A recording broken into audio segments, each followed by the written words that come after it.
Masya Allah, tabarakallah. Di tengah-tengah salafiyin ada orang-orang yang mengangkat senjata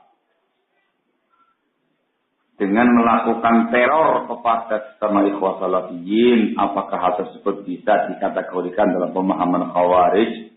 Dan bagaimana kita mensikapi orang-orang semacam itu? Masya Allah. Salafi, senjata terus meluruh orang begitu. Wah, bahaya ini. Allah ya farisi. Nama ya farisi. Ahlussunnah wal jamaah salafiyin itu sahibul hujjah. Sahibul hujjah. Orang yang kokoh hujjah. Di dalam suatu kasus fitnah. Adanya fitnah, syubhat dan segala macamnya. Ahlussunnah salafiyin sahibul hujjah. Akan mensikapi segala sesuatunya dengan ilmiah. Terangkan secara ilmiahnya.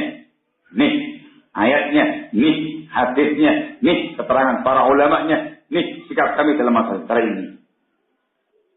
Ahlussunnah salafiyin tidak pernah angkat senjata untuk urusan fitnah semacam itu. Angkat senjatanya itu kalau menghadapi orang kafir harbi. Paham salah? Tidak ada sejarahnya dalam batas ilmu yang saya miliki. Ahlussunnah kemudian ada fitnah terkait dengan ashabul ahwa'i wal bidah, dengan syirik bid'ah begitu. Waduh, argumentasi kalah, langsung muring-muring. Awas kamu ya, tak bawakan parang. Ya, itu bukan ahlussunnah. Ahlussunnah itu sahibul hujjah. Kalau menghadapi berbagai macam sekte-sekte yang ada, ahlussunnah itu sahibul hujjah. Tidak menggunakan yang namanya kekerasan, apalagi dengan senjata semacam ini. Lain halnya dengan sahibu hawa. Ya, mereka itu kalau sudah kalah hujjah, yang dipakai adalah senjata. Al-Imam Abu Qilabah Abdullah bin Zaid al-Jarmi rahimahullah, Al-Imam Ayyub as-Sakhtiyani rahimahullah menyatakan, "Ma bada'a qaumun bid'atan illa kana akhir amrihim as-sayf." Wa fi lafdh, "Ma bada'a qaumun bid'atan illa tahallus sayf." Tidaklah ada suatu kaum yang melakukan sebuah perkara bid'ah atau terjatuh pada perkara bid'ah, melainkan ujung-ujungnya nanti adalah pedang. Dalam lafaz yang lain, melainkan mereka nanti akan menghalalkan pedang. Artinya apa? Siap untuk kontrafisik. Argumentasi, hujjah, pantau lagi. Kelamaan, ini baru menyampaikan ilmiah, bantah. Cuma, mas kamu nanti ya, hanya akan datangi buat kamu taklim itu. Ini saya paling. Itu mereka. Ya, di Ahlussunnah nggak demikian. Senjata itu diangkat untuk orang-orang kafir, harbi, itu pun dengan para penguasa dan front fisabilillah. Dalam hadis yang disebutkan sebelumnya dalam kitab ini, Rasulullah SAW bersabda, "Man hamala alaina silah, falaysa minna." Pada bab yang ke-31 dari Abdullah bin Umar bin Khattab radhiyallahu anhu dari Nabi kita Muhammad alaihi wasallam bersabda, "Man hamala alaina silah falaysa minna." Barang siapa yang membawa pedang atas kami, maka bukan termasuk golongan kami. Rawahul Bukhari wa Muslim. Ancaman yang sangat keras, barakallahu fiik. Naam. Ya, sikap kita sabar. Barakallahu fikum, tidak usah membalas dengan ketegangan. Barakallahu fiik. Kalau seandainya mungkin statement kita atau mungkin pernyataan kita kok terlalu membuat mereka panas dan secara pengalaman mereka betul-betul akan bertindak dengan beringas, barakallahu fikum, atau mengkhawatirkan diri antum, mengkhawatirkan keluarga dan segala macam, dan secara pengalaman besar kemungkinan akan terjadi. Ya, kita kendor sedikit. Sedikit dikendorkan, statementnya tadi itu mundur teratur, aman, sampaikan lagi. Barakallahu.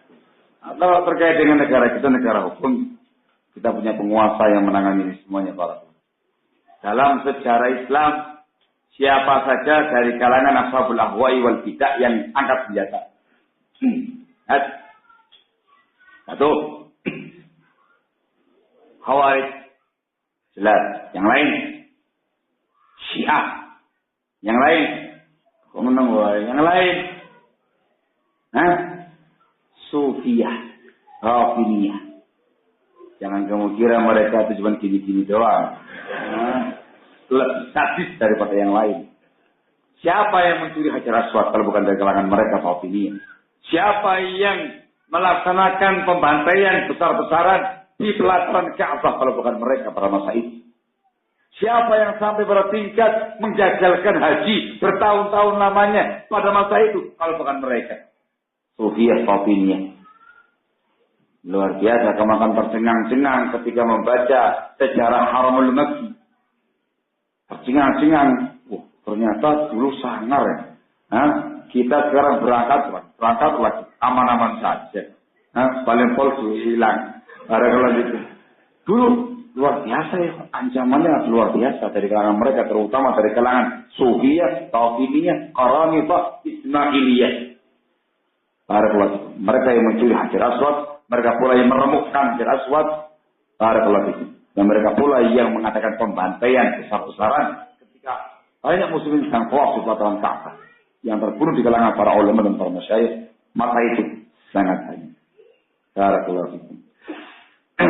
Ya, bisa baca buku yang paling gampang yang bisa baca bukunya Syekh Muqbil bin Hadi rahimahullah, Al-Ilhadul Khumaini di Ardil Haramain.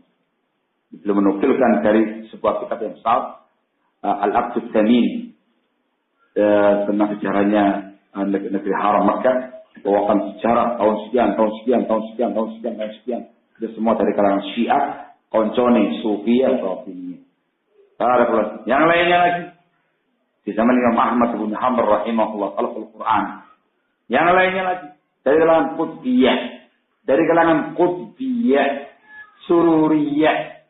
Barakallahu itu. Kok bengong? Nah iya, di antara paham Qutbiyah itu seperti itu. Ingkarul mungkar dengan kekerasan. Barakallahu itu. Mau dari saya. Qutbiyah, Sururiyah itu macam-macam pemahamannya. Enggak cuma satu doang. Yang sampai ke antum pemahaman muwazanah. Tapi yang di sana, di tempat sumber ledakannya, macam-macam pemahamannya itu. Banyak masalah-masalah kita jadi korban pemukulan mereka dan segala macamnya. Banyak. Barakallahu fikum. Jangan-jangan pernah bertua. Kalau betul, maka harus beristighfar dan bertaubat kepada Allah Subhanahu wa Ta'ala. Ini di antara yang mereka tujukan kepada kalian wahai ahli sunnah. Nuduh-nuduh orang Qutbi Sururi, dia sendiri juga Qutbi Sururi. Jawabannya gampang, itu masa lalu. Ini sekarang ini sudah mengerti bagaimana kerusakannya, ditinggalkan semuanya. Ini masa lalu, masa dulu, masa sekarang ini wae.